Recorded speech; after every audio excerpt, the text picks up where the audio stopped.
I'm sure many, if not all of us here, are familiar with Murray's writings and his pronouncements. And today we're very pleased to have Murray talk to us on the founding of the Federal Reserve. So without further ado, I present Professor Murray Rothbard.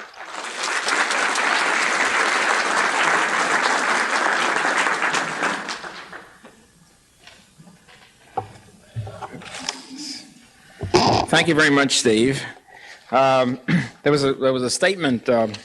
I think somebody asked Professor Peden earlier what was this naivete about on the part of the people advocating inflation, and he answered basically people tend to seem to be naive in their own self-interest, and this is very relevant to what I'm talking about today, namely the origin of the Federal Reserve System. The orthodox view, so to speak, or the mainstream view of the history of the Federal Reserve System is very similar to the mainstream view of the history of all government regulation, progressive institutions, so-called, history of the public school system. All the history is written before about 1960. Essentially, it's an exercise in hagiography, which is, those of you not familiar with theology, is the history of the lives of the saints. Heroic, enlightened people in some county in Zilch County, North Dakota, whatever, decide there should be public schools, and they agitate for it, and backward types who don't want to pay more taxes are against it, and finally the enlightened people win out. And it's that sort of approach. In progressive regulation, it's things like those who think that we shouldn't have diseased meat agitate for it. And finally, they win out over narrow, selfish businessmen who are against it, against the meat control regulation. So that sort of approach to the history of regulation is naive and biased at best. It turns out, in the last 20 years or so, historians have revised this whole picture of the history of government regulation in the United States. And the same thing goes for the history of the Federal Reserve, founding of the Federal Reserve System. One thing we have to realize in the first place is that the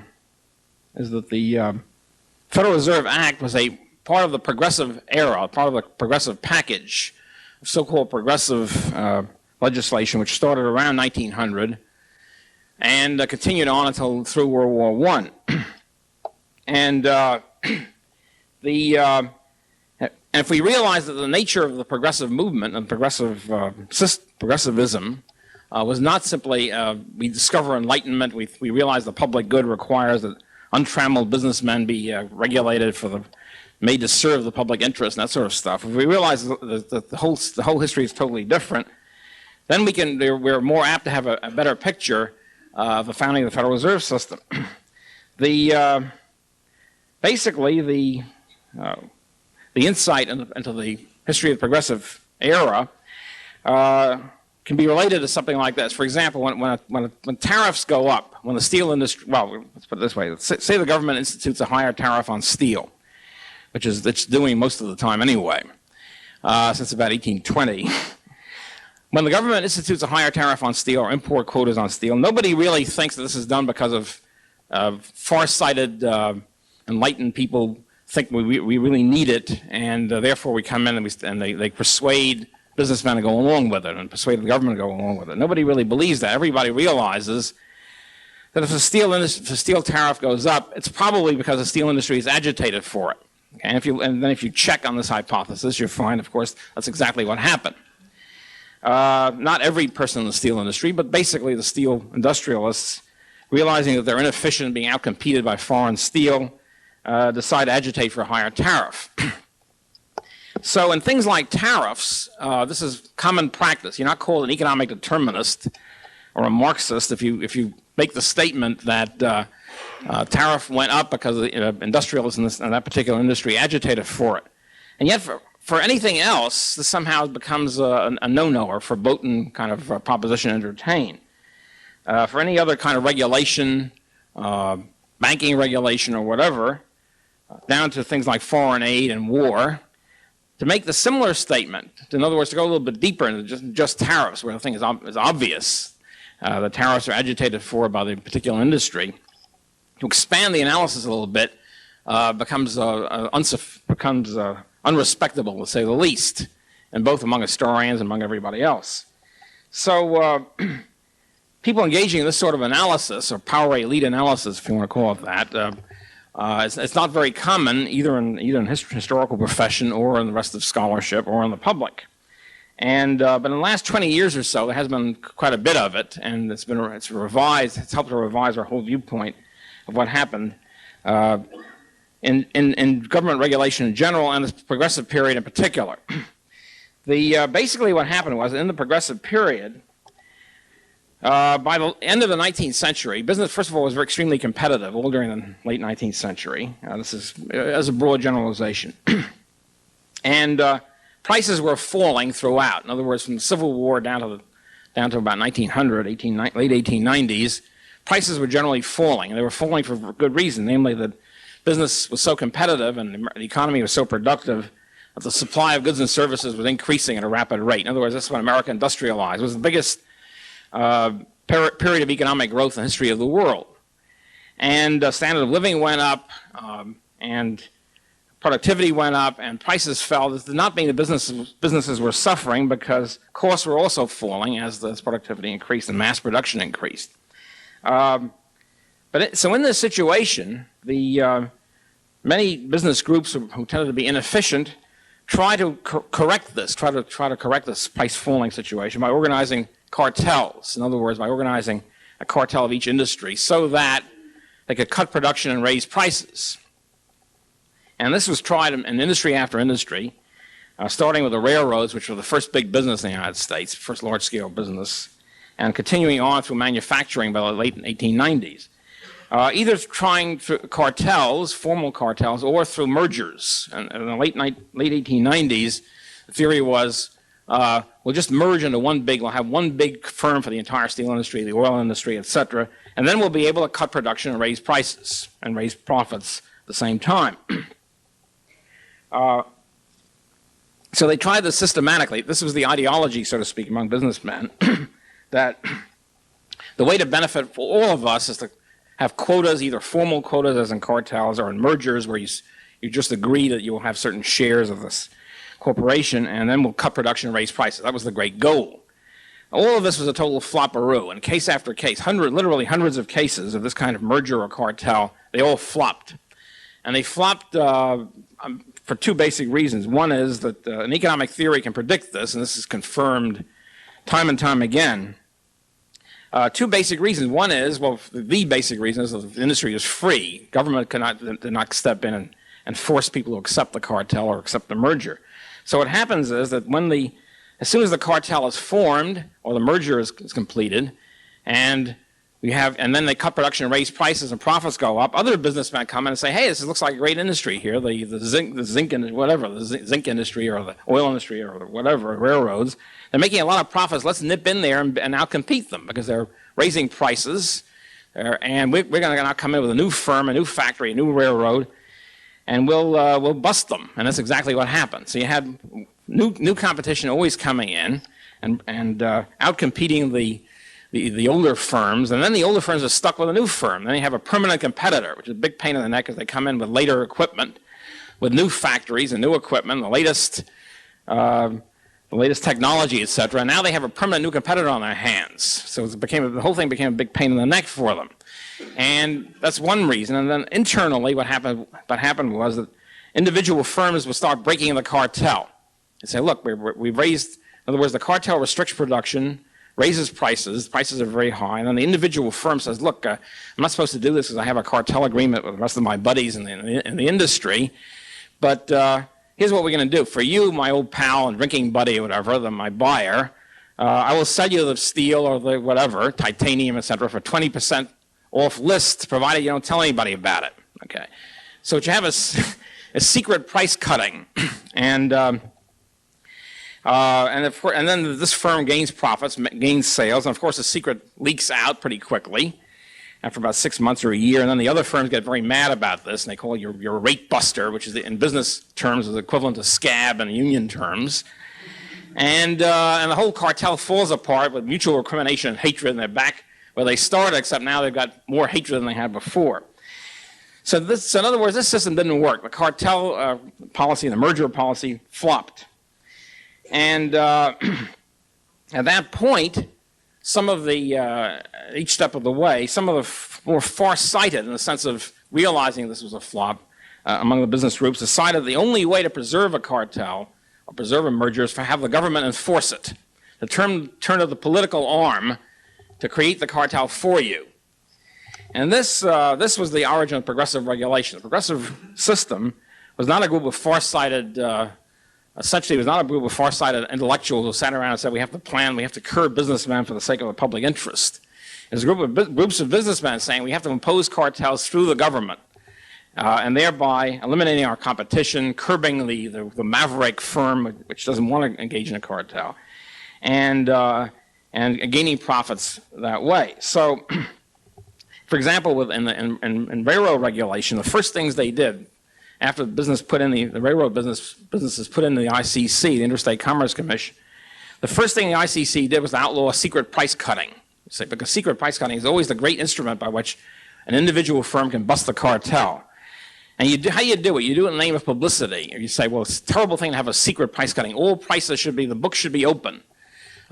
All firms should release publicity about their prices and costs and stuff, et cetera, so the public will know, the right to know and all that jazz. What it really meant was we want to know what our competitors are charging, and we do it by making the government make all of us release, open the books. So anyway, and of course you do this in the name of openness or democracy or whatever, in the name of the public interest, because America was born in an anti-monopoly ideology, a hatred of monopoly, meaning, by the way, monopoly meant for centuries, until modern economics came in and poisoned the well, so to speak, what monopoly meant was very simple. It meant a grant of special privilege on the part of the government to different businesses for exclusive production or sale of a product, period. It didn't mean a large firm. It didn't mean a differentiated product and all the rest of it. And it meant very simply, grant by the government of exclusive privilege. It's very much like during the discussion of Professor Peden before, that when the church fathers attacked the rich, they didn't mean the rich, period. They meant tax collectors and so forth. It's a similar situation, a shift in the language. So how could they sell this to the American public? How could these business groups sell this, a compulsory cartel system, to the American public? They can't say we want compulsory cartels. So what they did was they created the ideology of the public interest. This is the public good. We have to curb evil business groups and sort of stuff. And the businessmen who took this position were then called enlightened by their allies, by the media, whatever, the media of that epoch. These are enlightened businessmen who rise above their own self-interest to look at the larger good. They have the far vision of, like Diocletian. They want to curb their selfish profits for the good of the entire industry and the good of the country. Now, how was this ideology pushed? The ideology was pushed very simply by intellectuals who are rising up. Throughout history, the statism has been imposed by two groups, an alliance of two groups.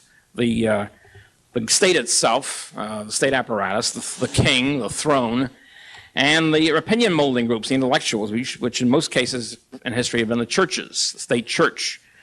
And so this is known as the alliance of throne and altar. You have the church and the state. The church, the function of the church was to tell the people to obey the state. The state is God in many cases. The king is God. The king is divinely sanctioned. And in return for this, and the public believes them, because they're the intellectual opinion molders. And in return for that, the church gets part of the boodle. They get part of the state revenue in the form of tax subsidies and so forth. So this was a very cozy alliance until essentially Western Europe, until the age of Western Europe, and when church and state were separated. And essentially, in the progressive period in the early 20th century, you begin to reform the old alliance of intellectuals and government, big government intellectuals, who perform the function of court apologists for the new regime, and informing the public this is the public interest, the common good, the general welfare, and all the rest of it. Now, the intellectuals were ready for this alliance because there are a lot of them coming up. There's a multiplication of the number of intellectuals in the world, in this country, in the late 19th century. The PhD program came in. Suddenly, PhDs poured on the market, engineers poured on the market, various guild groups, physicians, all that. And they're looking for jobs, and also looking for special privilege. They're looking for ways to keep their competitors out. And so this alliance became a very cozy one because the intellectuals then became state intellectuals. They became planners, apologists for planning, and so forth and so on. Okay, so this is the general background of the banking situation. So we have to realize the Federal Reserve System was a progressive measure. 1913, it was part of the Wilson Progressive Package, Woodrow Wilson being the acme of progressivism up to that point.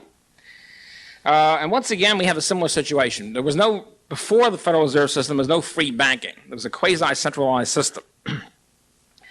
Free banking, or an approximation of free banking, was before the Civil War, approximately from the 1840s, after Andrew Jackson destroyed the central bank of his epoch, until the Civil War. During those 20 years or so, it was more or less free banking system, competitive.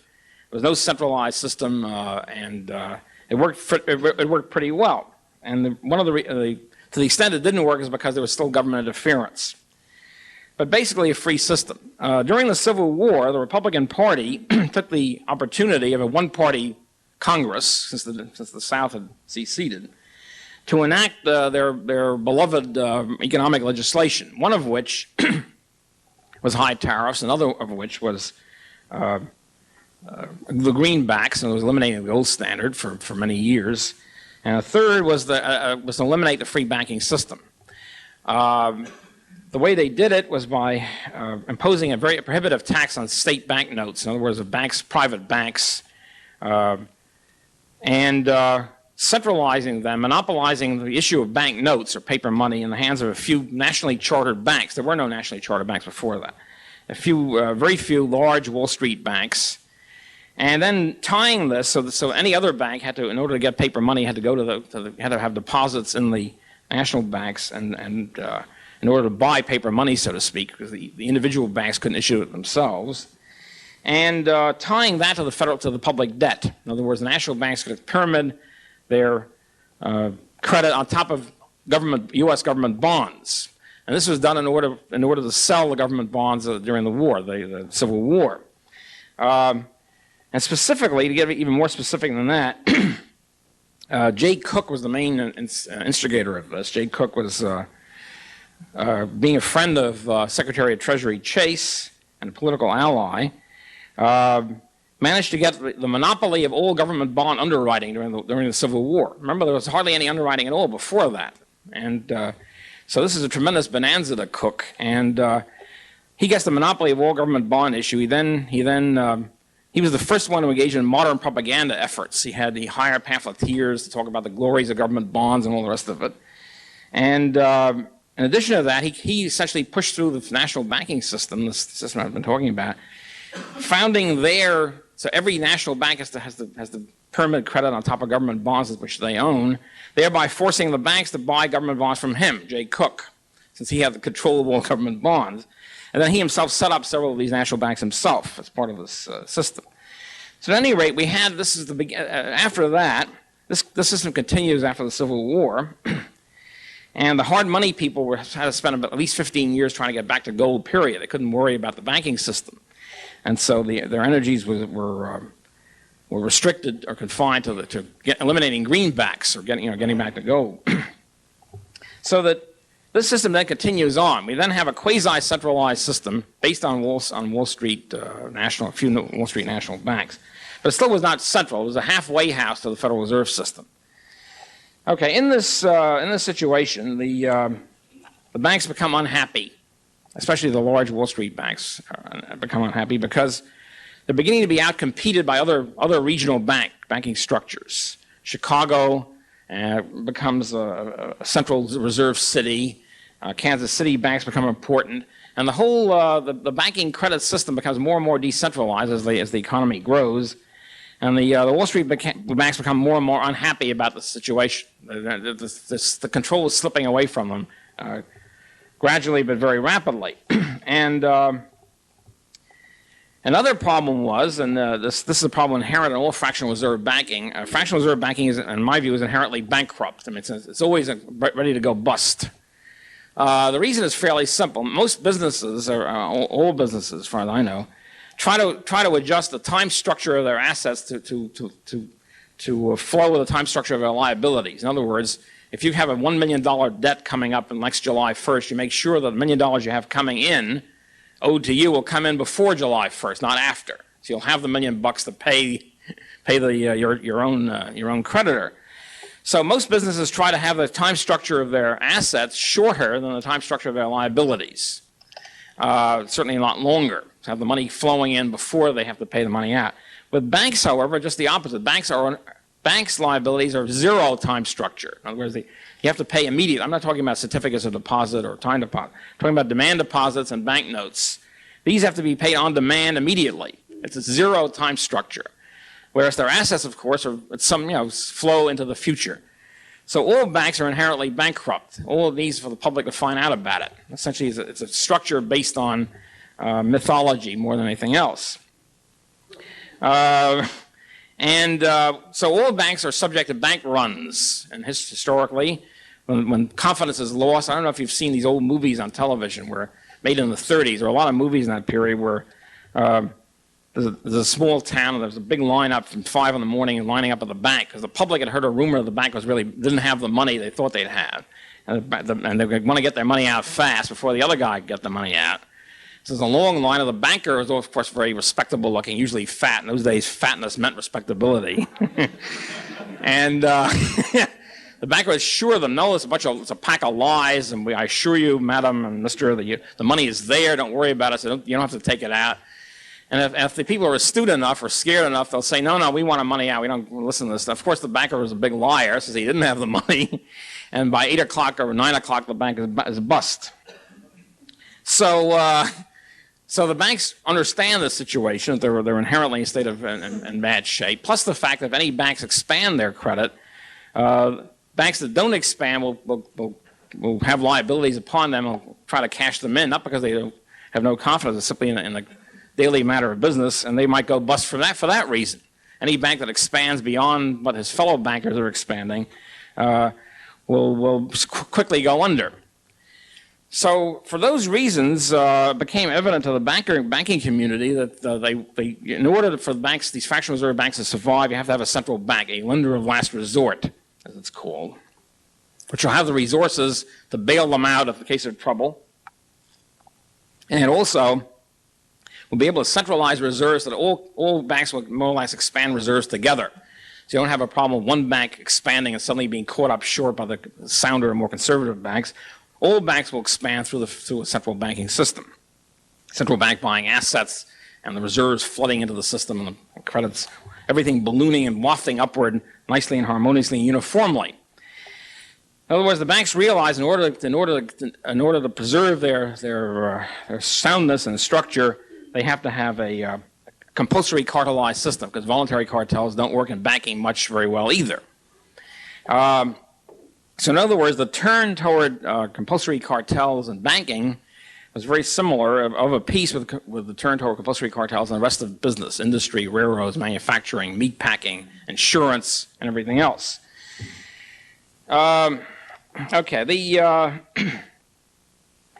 And also the Wall Street banks were particularly interested in getting control over the rest of the economy, and there's a second factor here, not just to save themselves, but also to get control over the maverick Western and regional banks that were proliferating. And in particular, the person, the banking firm with the most vision on this subject, the one which always took the lead in cartelization and regulatory commissions and all the rest of it, was the firm of the interest centered around J.P. Morgan and Company. Morgan being the largest investment banker after Jay Cooke. By the way, the justice doesn't always triumph in the world, but in the case of Jay Cooke, justice triumphed. He went bust in the Panic of 1873 after controlling the banking system and inflating and so forth and so on. He finally went under.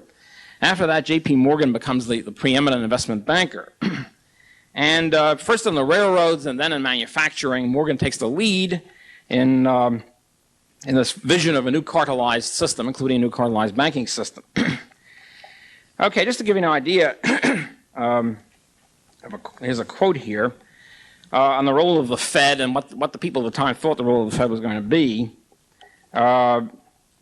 just as another point, the theory propounded before the public was, and the public, again, is not going to fall for this very well. So the theory propounded before the public was we need the Fed, one, to catch up with the world, because everybody else had a bank, all other major countries had a central bank.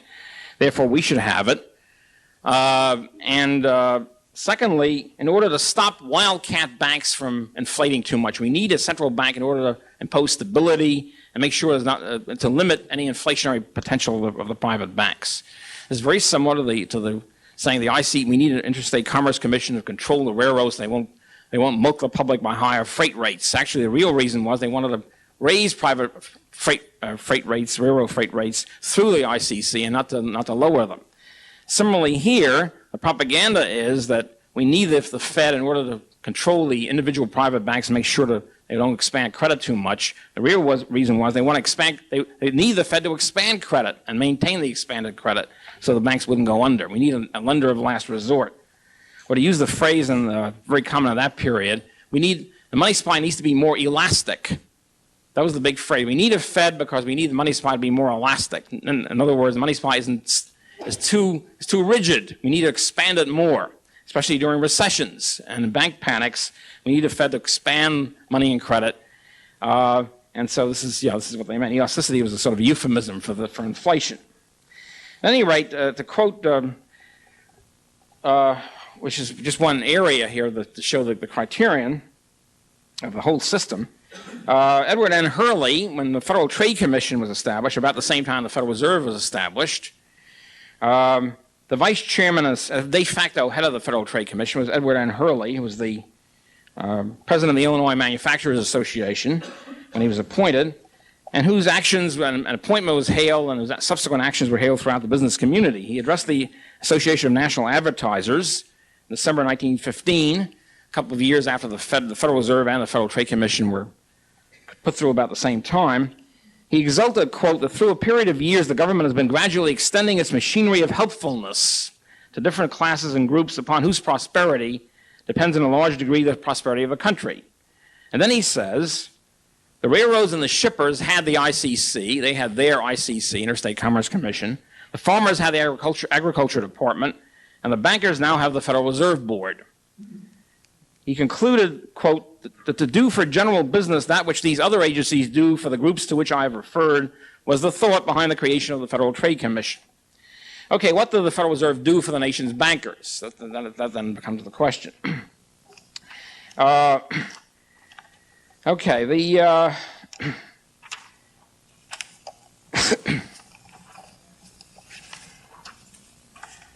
it starts the idea of central banking before the Federal Reserve comes in. The first thought was the Treasury would do it instead of creating a Federal Reserve. Maybe the Treasury Department could act as a central bank on its own. And then, for example, in 1900, Secretary of Treasury Lyman Gage called for the establishment of regional central banks, and in 1906, Secretary of Treasury Leslie Shaw suggested in his annual report that he be given total power to regulate the nation's banks. It didn't work, but this was and they tried to intervene. Both of them tried to expand Treasury bills and so forth during recessions. They didn't work. And the question then is, who are these people? Who are Gage and Shaw? Do they do this? Do they either call for central banks or try to act as a central bank on their own hook, where they isolated bureaucrats, where power went to their head? And in order to analyze that, we have to realize that most historians, unfortunately, when they deal with government action, they just deal with the Secretary or Treasury or the Federal Reserve Chairman or whatever at the time he exists. In other words, it's as if somebody dropped from heaven, becomes Secretary of the Treasury for 4 years or 8 years or something, and then disappears. And his life then is sort of like a self-contained, hermetically sealed vacuum. And he does various things, and he disappears. And if, however, you examine what he did before he was Secretary of Treasury and what he did after, you have a very different perspective. I don't mean just on these people. I mean all the top bureaucrats. If they examine what their life was before and after they were in office, your whole viewpoint about them begins to shift. They turn not to be isolated bureaucrats, but part of a whole financial network of power elite.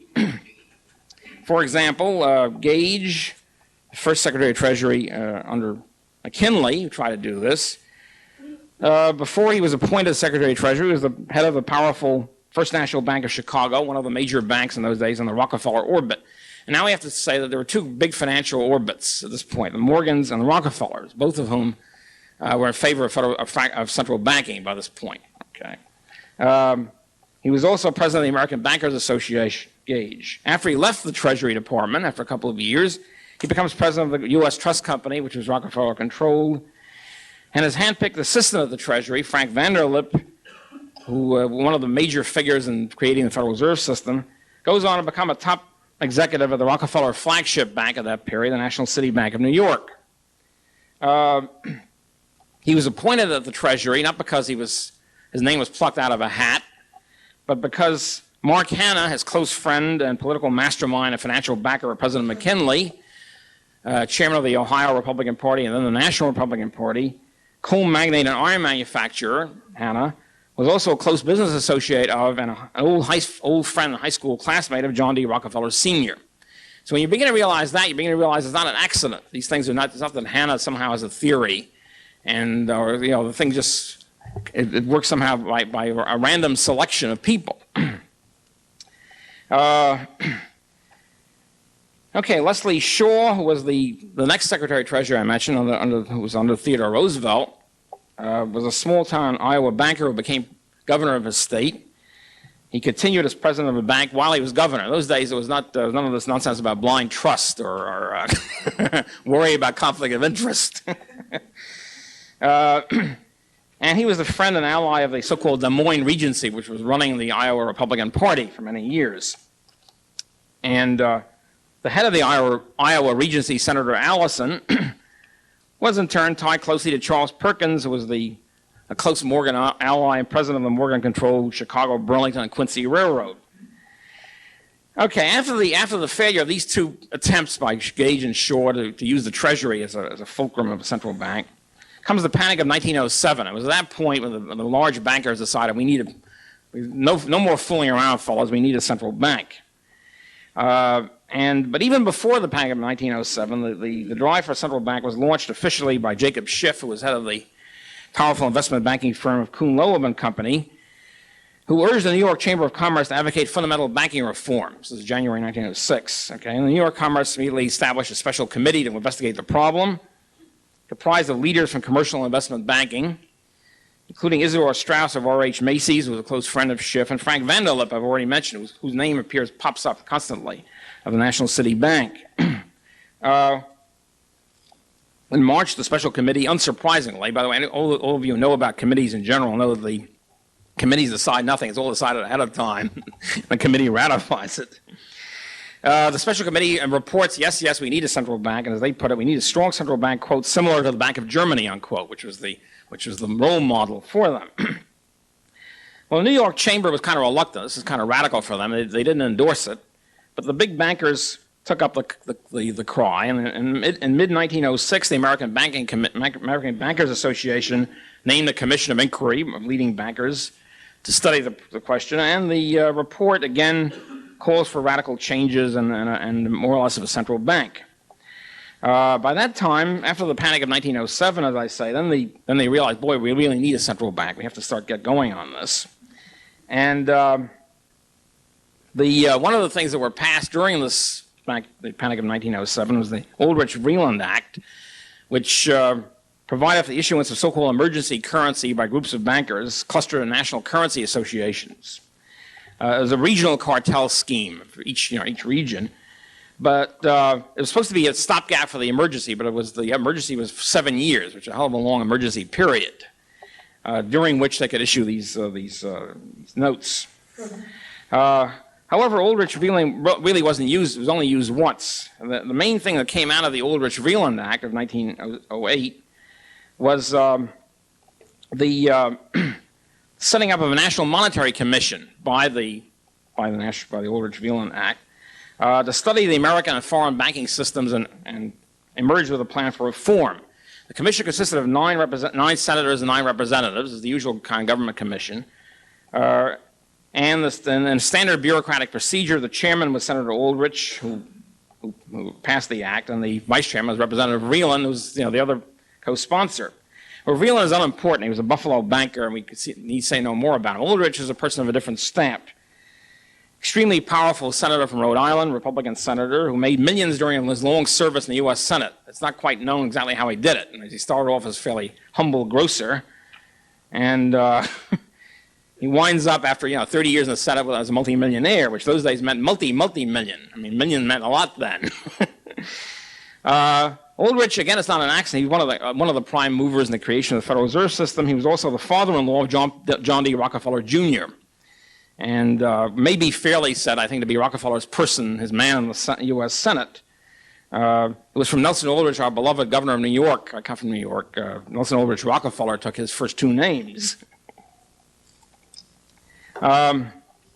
Okay, from the inception of this National Monetary Commission until the Aldrich plan was presented to Congress 4 years later. It was 1909 and 1913. Aldrich and the commission were a vital key in the drive for a central bank.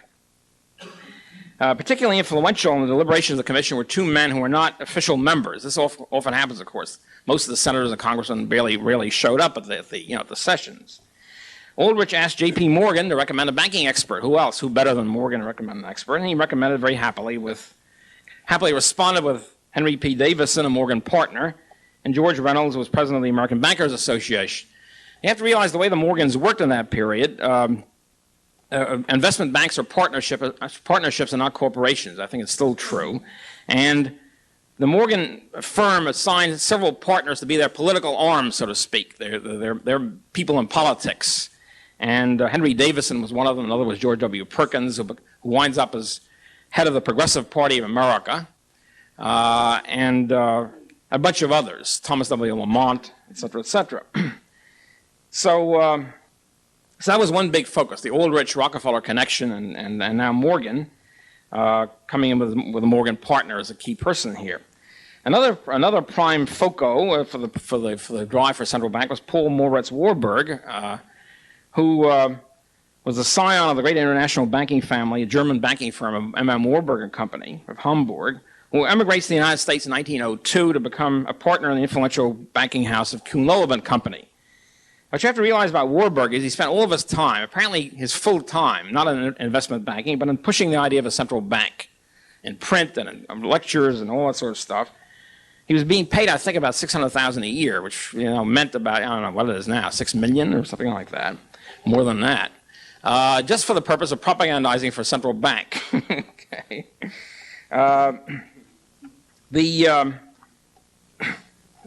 He was sensitive to the idea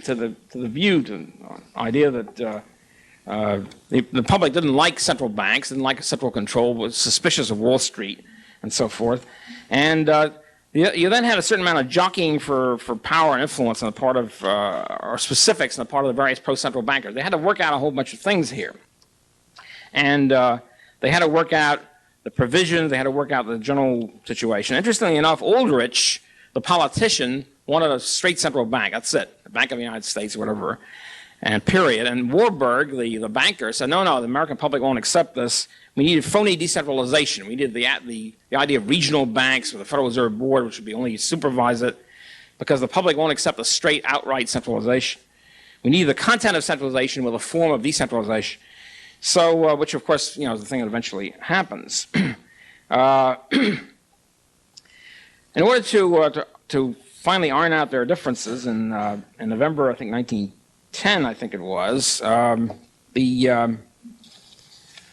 top pro-central banking people met in a famous secret meeting, a clandestine meeting. It's famous now, at Jekyll Island, Georgia, the Jekyll Island Club of Jekyll Island, Georgia, which was a duck shooting retreat. And there was a big secrecy involved because the press was all interested in the activities of all these people, and they told the press, no, we're taking a special railroad, chartering a special railroad car, going down to Georgia for duck shooting. We're not going to talk about anything specific, anything economic. And they all traveled under assumed names in this railroad car, which Aldrich chartered, and somehow they managed to talk the press out of publicizing this. And don't investigate this to I don't know how they did it, but somehow transactions occurred, gentle persuasion occurred, and nothing was mentioned of it at the time. Okay, so they met for about a week at Jekyll Island. The people who met symbolized the power elite involved in pushing for the Federal Reserve System. Senator Aldrich was there, of course. He had chartered the car, railroad car. It's not really known who got them in there because none of these guys were club members of the Jekyll Island Club, and somebody had to reserve the space for them. It was probably J.P. Morgan, who was a member of the Jekyll Island Club. And these other guys weren't big-shotty enough to be members. So Senator Aldrich was there. Henry Davison, the Morgan partner, was there, I've already mentioned. Paul Warburg, the Kuhn-Lower partner, was there. Frank Vanderlip, vice president of Rockefeller's National City Bank. Charles Norton, who was president of Morgan's First National Bank in New York. And A. Pyatt Andrew, who was the economist. He was the Harvard economist. You have to have some technician to work out the specifics, who was staff assistant to Aldrich. And this, again, this symbolizes the unity of business, government, and economics, or economists. Okay, so it's a living embodiment, as I say, of the Rockefeller, Kuhn-Loeb, Morgan interests allied in this great struggle, aided by economic technicians. Okay, they draft the bill for the central bank. They draft what was later to become the Federal Reserve Act, almost word for word, except for tiny details. The draft was essentially written by Warburg with a decentralized soupçon added from others. The final writing, the actual writing, was contributed by Vanderlip. And as I say, the main disagreement was Aldrich wanted a straight central bank, and Warburg said, no, we have to have a phony facade of decentralization. Okay, and then Aldrich finally, they make the agreement. Aldrich presents the draft to the National Monetary Commission in January 1911. And slightly revised, it was introduced as a commission report or a commission bill, as the Aldrich bill, a year later, and then which in turn became the Federal Final Reserve Act. Okay, now, the interesting thing is that Aldrich and the Monetary Commission, they were ready for the report by January 1911, as I said. They delayed it for a whole year. Why did they delay it? Because by this time, in the elections of 1910, the Democrats won the Congress. Okay. And so at this point, they realized they had to do some more spade work. They had to convert the Democrats, and they also had to convert the rest of the public. They couldn't just drive the thing through. So we needed a year of propaganda and agitation before they actually presented the Federal Reserve bill. So at the beginning of February 1911, this educational campaign starts. 22 top bankers from 12 cities meet in Atlantic City to consider the Aldrich plan. They warmly endorse it, of course, and James Forgan, who was president of the First National Bank of Chicago, which was Rockefeller-controlled, as he put it, the real purpose of this conference was to discuss winning the banking community over to government control directed by the bankers for their own ends. I'm going to repeat that. The real purpose of this conference is to discuss winning the banking community over to government control directed by the bankers for their own ends. Okay. It was educating the bankers. This is not the kind of government intervention you don't like, fellas. This is it. This is good stuff. It was generally appreciated by the conference. This would increase the power of the big national banks to compete with the rapidly growing state banks, privately, with state-chartered private banks, help bring those state banks under control, and strengthen the position of the national banks in foreign banking activities. Okay, by November 1911, Aldrich, combined with the big bankers, won the support of the American Bankers Association, the big trade association of bankers. And Aldrich addresses the association in a speech, and he says, the organization proposed is not a bank, but a cooperative union of all the banks of the country for definite purposes. For the lay public, Aldrich and his colleagues created an organization in the spring of 1911 called the National Citizens League for the Creation of a Sound Banking System. The League grew out of a resolution which Paul Warburg had pushed through a meeting of the National Board of Trade in January 1910, setting aside January 18th of 1911 to be Monetary Day, devoted to a, quote, businessmen's monetary conference. At that January 1911 meeting, the conference appointed a committee of 7, headed by Warburg, to organize the Businessman's Monetary Reform League. A group of leading Chicago businessmen were then organized, and the idea was they should establish the Citizens League not in New York, which is suspect, but in Chicago, the heartland of America. So it looks like a grassrootsy organization. And J. Lawrence Lachlan, the economist who was the operating head of it, admitted that later, later years. Yeah, this whole thing was a banker's front, which he, of course, was in favor of. So the stated purpose of the League, for example, is to advance the cause of, quote, cooperation with dominant centralization of all banks by an evolution out of our clearinghouse experience. And Then there was various splits, and there were personality conflicts in the league and so forth and so on, which are really unimportant. And historians, unfortunately, tend to focus on these minor issues of Clause 7 versus Clause 8 and all that sort of nonsense. At any rate, the key is that much of the conflict centered around the fact that the Democrats, and Laughlin, who was a Democrat, wanted to get rid of the evil name Aldrich, because Aldrich was a big shot Republican, from the bill. And so what finally happened, since the Democrats ran Congress at the time, it became the Glass bill instead of the Aldrich bill. That was the big fight. It took a couple of years to work that out. At any rate, all the big bankers were in favor of it. They didn't really care about the name on the bill. That's a matter of personal prestige, or that sort of stuff. At the annual meeting of the American Bankers Association in August 1913, A. Barton Hepburn of the Chase National Bank exulted about a successful effort to get the bankers to endorse the Glass bill. Quote, "The measure recognizes and adopts the principles of a central bank. Indeed, if it works out as the sponsors of the law hope, it will make all incorporated banks together joint owners of a central dominating power." Okay, so the Federal Reserve System was then enacted in December 1913 and opened its doors the following November 14. And one at the same time a cartelizing and inflationary organization. Okay, the bank structure was such that the banks themselves were very powerful in selecting Federal Reserve officials. There's a whole different structure, different regional structure, and all that. The chief executive officer of each bank, which those days was called the governor, now called the president, was selected by the bank directors themselves. In other words, the regional bank directors were mostly bankers. And then we have, of course, the Federal Reserve Board and the governor of the Federal Reserve Bank of New York, which those days ran the system until 1929. The next step then is to analyze who these guys were, and this, of course, becomes important. Another thing that happened, by the way, is the reserves was centralized in the Federal Reserve System. The Federal Reserve banks become the monopolists of all paper money, not just national banks, but now only the Federal Reserve can print paper money. And the reserve requirements were cut in half, thereby lending a great inflationary potential to the whole system. Reserve requirements before that were about 20%, and now go down to about 10. The bankers all hail the enactment of the Federal Reserve System. This is great stuff. And now they said we have to see who's going to run it. Now the next step is who the personnel are. Okay, there were 7 members of the Federal Reserve Board in that period, of whom 2 were ex officio in those days, the Secretary of Treasury and a control of the currency. So who are they? Well, Secretary of Treasury and control of the currency before they assumed their posts. Again, who are they before they became big shots in the Wilson administration? They were close associates, business and financial associates themselves. Secretary of the Treasury, William Gibbs McAdoo, had been a failing businessman in New York City. He was a loser. He set up several enterprises in his life, and they all collapsed. For some reason, he was befriended. He was taken a personal liking to by J.P. Morgan, which is something you want to have happen to you in that period. And Morgan decided to bail McAdoo out. And he set McAdoo up as president of New York's Hudson and Manhattan Railroad, which ran the tubes under the Hudson River, which he was before he became Secretary of Treasury. He spent his entire life, the rest of his life, in the Morgan financial ambit. His fellow board members and officers of the Hudson Manhattan Transit were all Morgan people. There were president of Morgan companies. There were presidents of Morgan cartel, Morgan merged companies in industry like International Harvester and U.S. Steel, which were originally, by the way, monopoly. It was supposed to be monopolies of the steel industry and the agricultural machinery industry. It didn't work.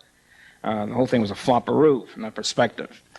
So all these guys were on his board, and then when after he becomes Secretary of the Treasury, McAdoo cements his political stature by marrying the daughter of President Wilson, which is the second best thing for you to do if you're Wilson's president. One is you become a pal of Morgan, and 2, you become the son-in-law of Wilson. The controller of the currency was a longtime associate of McAdoo's. He was a Virginia banker, president of the Richmond Trust Safe Deposit Company, John Skelton Williams, had been a director of McAdoo's Hudson Manhattan Railroad and president of the Morgan-oriented Seaboard Airline Railway. Okay, so that's those 2 guys. Who are the other 5 appointees? Who are the other 5 people whom Wilson appointed to the Federal Reserve Board? Well, there was Charles Hamlin, who was another close associate of McAdoo. He was a Boston attorney who had married into the wealthy Prine family of Albany. a family long connected with the New York Central Railroad, which had been run by the Morgans for about 4 decades by this point. The other 4 appointees were Paul Warburg, we've already talked about. Frederick Delano was the uncle of Franklin D. Roosevelt, president of the Rockefeller-controlled Wabash Railway, known as Uncle Fred, I think, in the New Deal period. William P.G. Harding was president of the First National Bank of Birmingham, Alabama. And son-in-law of Joseph Woodward was head of the Woodward Iron Company, which had several prominent Morgan and Rockefeller people on the board of directors. And finally, an economist, Professor Adolph C. Miller of the University of Chicago, and the land economic technician prestige. However, he wasn't just an ordinary economist. He had married into the wealthy Morgan-connected Sprague family of Chicago. His father-in-law, Otto Sprague, had been a prominent businessman and served as the director of the Morgan-dominated Pullman Company, and his wife's uncle, Albert Sprague, was director of the Chicago Telephone Company, subsidiary of the American Tel, which essentially was a Morgan-controlled monopoly. So then we have, in other words, the Federal Reserve Board beginning its existence with 3 Morgan men, 1 Rockefeller type, and a Kuhn Loeb, ally with the Rockefellers, a prominent Alabama banker, and an economist with vague Morgan family connections. That's the disinterested public interest at work. Okay, the guy who controlled the Federal Reserve System with an iron hand from the beginning until he died in 1928 was governor of the Federal Reserve Bank of New York, Benjamin Strong. He ran the system, much to the dislike of the Federal Reserve Board in Washington. And after he died, the law was changed to ensure the Federal Reserve Board was running things and not the governor of the Federal Reserve Bank of New York. Who was Benjamin Strong? His policies were inflationary throughout and all that. So that's one to talk about his policy. But who was he? Where did he come from? Again, he didn't drop out of the sky by divine edict. He had spent before this virtually his entire business and personal life in the circle of top aides of J.P. Morgan.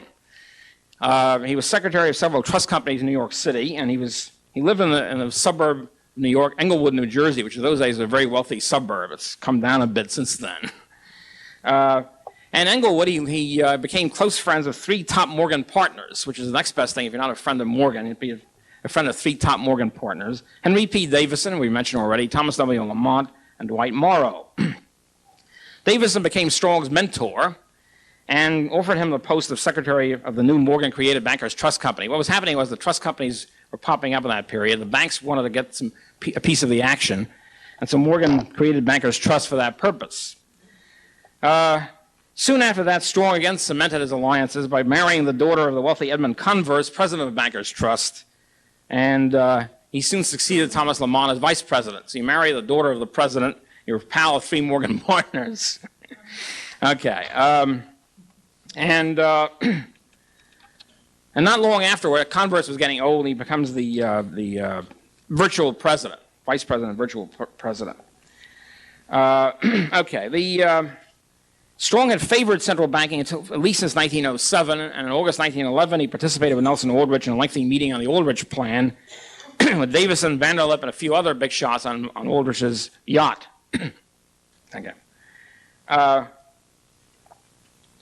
When the Federal Reserve System was established, Warburg was also a close friend of Strong, offered the post of governor of the New York Fed to Strong. And he said no, he refused. He doesn't like the Fed because not enough of a central bank. He wants to run from New York, as he said, by a board of directors on the ground in Wall Street. After a week in the country, Davison and Warburg persuaded Strong, don't worry about it, fella. This will be a central bank, and you'll be running it. And at that point, he accepted the job and became governor of the New York Fed. We proceeded to assume absolute power. Okay, that's essentially the story of the founding of the Fed. As he put it, as Strong put it he put it, for example, that when he was worried that the state banks refused to join the system, state banks have the option of either joining the Fed or not, and he was worried about it, and he said in a letter in October 1916, frankly, our bankers are more or less an unorganized mob. Until they are educated by experience of the advantages of cooperation through the reserve system, I believe it is unsafe to rely upon reserves contributed by their voluntary action. In other words, force them into the system. And that way, every cartelist has always complained about individual businessmen who kick over the traces and don't accept the collective discipline of the cartel.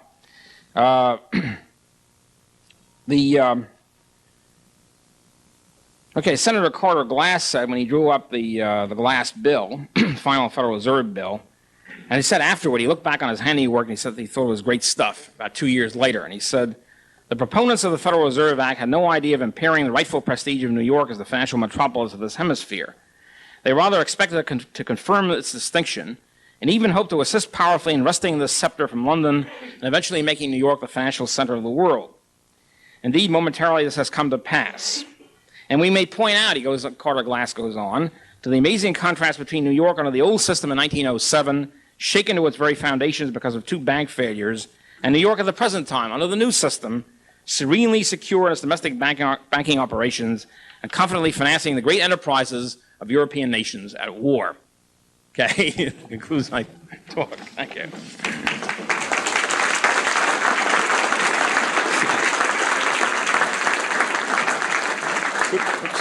Murray, thank you very much. Again, a most informative and detailed and interesting discussion. I think we can piece some things together from what we've seen thus far. Professor Peden was up here telling us about government and inflation and how the government inflates. And one of the major messages I think we found in what Murray said is that when government becomes partner with the banking community, then that inflation becomes even more inevitable. And the incentive system becomes one where it's in everybody's incentive who controls money and credit for even more inflation. Well, we have a few minutes for some questions. We're going to adjourn for lunch about 12:15, but please let's ask some questions. Now, we'll have time later on to can talk to Professor Rothbard at lunch or after our seminars today. I've been saving this question up for a long time, and I haven't had a chance to ask it to you, and it's related to money, but not necessarily the history of the Federal Reserve. Right now, there's a lot of banks, or have been over the last few years, failing, and then the FDIC comes in and bails them out. And I haven't figured out what the effect of that is on the economy when money is taken out of the system because of the failure of the banks, and then the FDIC comes back and puts some new money back in with T-bills or whatever it does to prop it up. I know it has something to do with the business cycle, but I'm confused about exactly, I mean, this is monetary inflation, but you're not necessarily seeing a whole bunch of price inflation, and one of the things I think I'm confused about is which causes the business cycle, what causes distortions in the economy. I guess there's a lot of questions and all wrapped up into that, but what is the effect of banks failing today with the existing system where the FDIC comes back in and props it up? What is it going to do to the economy? What can we expect from here on out? Deflation of prices, inflation of prices, or what kind of distortions? Well, I think what's happened since, a sea change happened in 1933, namely the Fed had always been hampered in its inflationary potential and saving at the banks by the fact they had a gold standard to worry about. The Fed couldn't inflate too much because they had to pay in gold also. And so there were literally thousands of bank failures during the early 30s. With the federal, with the going off the gold standard and with the FDIC, the Fed now had unlimited power to expand and inflate. And when the FDIC bailed out, for example, a Continental Illinois National Bank, they only had to bail out the people with deposits of $100,000 and under. They decided to bail out everybody. So they've already expanded now the FDIC as universal deposit insurance. And the use of insurance, of course, is a euphemism. It means the government prints money and bails out the banks. The key thing is the Federal Reserve has the unlimited power to print money. That's the key. To manufacture money. Instead of money being minted in gold or whatever, dug out of mines and painfully minted, making it therefore very scarce, which preserves the soundness of the money unit. Instead of that, the government, the Federal Reserve, has the unlimited power to print whatever it wants. And so what it does is it prints 8 billion, 30 billion, whatever, and bails out banks, buys assets or whatever. The technical, they do it to the tune of a lot of crises, a lot of jetting back and forth across the world to save the third world nations. But basically what it means is it's very simple. Basically, it is the Fed prints dollars and hands it out. Okay. So this is monetary inflation. It's expanding the supply of dollars. That's the distortion that creates the business cycle. And in order to try to eliminate recessions, which are the cause which is the result of inflation, they try to inflate more. So it's a sort of a spiral operation. And I've been in a constant argument with my hard money colleagues now for at least 10 years about whether deflation or inflation is on the horizon. And one of the they sort of, in a sense, they have proclaimed victory recently because they redefined deflation. Deflation now means any inflation of less than 10% a year. Okay, talking about changing linguistics. I take the old-fashioned view of deflation means a substantial fall in the cost of living. Okay, not the fall in zinc prices or something like that. A fall in cost of living, and that, of course, hasn't happened and won't happen. And it won't happen as long as the Federal Reserve has the infinite power to create money, which they have. And so they'll find, if you have the power to create money, the power to print money, you'll do it. That's one of Rothbard's laws. I have my own laws. One is that if you have the power to print money, you'll do it. Okay? Regardless of any ideology or statements that you should limit your counterfeit operations to 3% a year, as the Freemanites want to do. Basically, you'll print it. You find various reasons for it. You save banks, you save people, you save the people of Argentina, whatever. I mean, there's lots of reasons for creating more money. And that's really the problem. Yes, sir. Well, the Federal Reserve has the power to print money, but they don't really print very much money. They print credit. And that's very different from money because it draws interest. And it looked like a good deal going in, but the interest becomes such a weight burden at some point they can't expand credit. Then what happens? Well, they can expand credit. They print money, and usually the money goes out in the form of buying assets of one sort or another. So if they buy government bonds, for example, this means the government bond dealer gets whatever the money for, say, a million. Say the Fed writes out a check for $1 million of government bonds. The bond dealer gets the $1 million check, which means the Federal Reserve System promises to pay to the bearer $1 million. He can't do it because only banks can have deposit accounts with the Federal Reserve banks. He deposits in his bank, or else he tears it up, which he won't do. He deposits in Chase or Citibank or whatever. They get a reserve increase of $1 million. They pyramid credit 10 to 1 on top of it. This is basically what happens. In other words, it's a creation of money through the fact that the Federal Reserve has the power to print. Because if anybody asks the Fed to redeem your deposits in dollars, they'll print the dollars and redeem it. So the power to actually print the money is the basis for the whole inflationary system. It doesn't mean they actually print the money and spend it. That's what the Treasury used to do in the Civil War. But it's a more sophisticated way of doing it. They write out checks out of thin air, buy bonds with it, and then the checks or the deposits on the Fed then go out into the system, circulate in the system. And I say if anybody wants to redeem their deposits in cash, the Fed will print the cash to pay it off. So that's the process. It's equivalent. It's less honest, but equivalent to the old idea the Treasury prints money and spends it on missiles or whatever. But that can't go on forever because of the interest burden. Well, the interest burden can be, the interest burden is increased. The interest burden can always be